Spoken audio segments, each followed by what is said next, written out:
সিনেমার রঙিন জগৎ পেরিয়ে এবার রাজনীতির মঞ্চে আলোড়ন তুলেছেন ভারতের দক্ষিণী সুপারস্টার বিজয় থালাপাতি। অ্যাকশন আর রোমান্সের তারকা খ্যাতিকে পুঁজি করে বিজয় এখন সরাসরি জনতার দরবারে। তার কারিশমা আর জনপ্রিয়তা রূপালী জগতের গণ্ডি পেরিয়ে রাজনীতিতে নতুন সম্ভাবনার দুয়ার খুলে দিচ্ছে। দুর্নীতিমুক্ত প্রশাসন, শিক্ষায় সমতা এবং তরুণ প্রজন্মের অগ্রগতিকে সামনে রেখে তার অঙ্গীকার দিন দিন ব্যাপক জনসমর্থন পাচ্ছে। 2026 সালেই অনুষ্ঠিত হবে ভারতের তামিলনাড়ু রাজ্যের বিধানসভা নির্বাচন। এই নির্বাচনকে সামনে রেখে প্রচারণায় রাজনীতির মাঠ জমিয়ে তুলেছে সেখানকার রাজনীতিকরা। সবচেয়ে আলোচনার জন্ম দিয়েছে সেখানকার চলচ্চিত্র নায়ক বিজয়ের গঠন করা নতুন দল টিভিকে।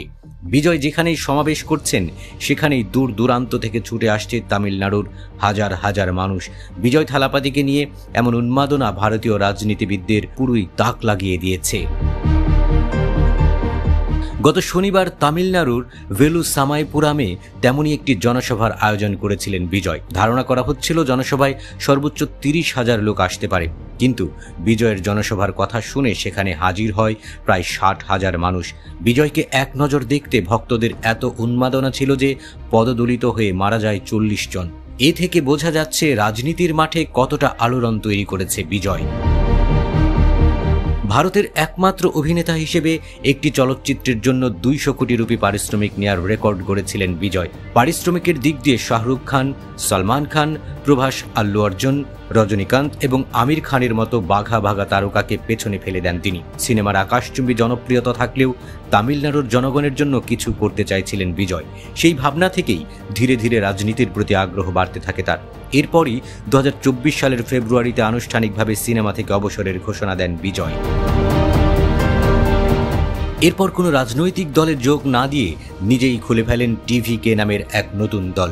2026 সালে অনুষ্ঠিত হতে যাওয়া তামিলনাড়ু বিধানসভা নির্বাচনে প্রতিদ্বন্দ্বিতার ঘোষণা দিয়েছে দলটি। আর এই দলের প্রতিষ্ঠাতা বিজয় হবেন মুখ্যমন্ত্রী প্রার্থী। দল গঠনের পরেই উগ্রবাদী বিজেপি দলটিকে তার টিভিকে দলের মতাদর্শগত শত্রু বলে ঘোষণা করেন বিজয়। পরিবারকেন্দ্রিক রাজনীতি ও দুর্নীতির বিরুদ্ধে লড়াই করার প্রতিশ্রুতি দেন। এতে করে তার দলকে সমর্থন দিতে ছুটে আসে তামিলনাড়ুর লাখ লাখ মানুষ। অবসরপ্রাপ্ত কর্মকর্তা, তরুণ ও নানা পেশাজীবীদের দলে নানা ভূমিকায় নিয়ে আসছেন বিজয়।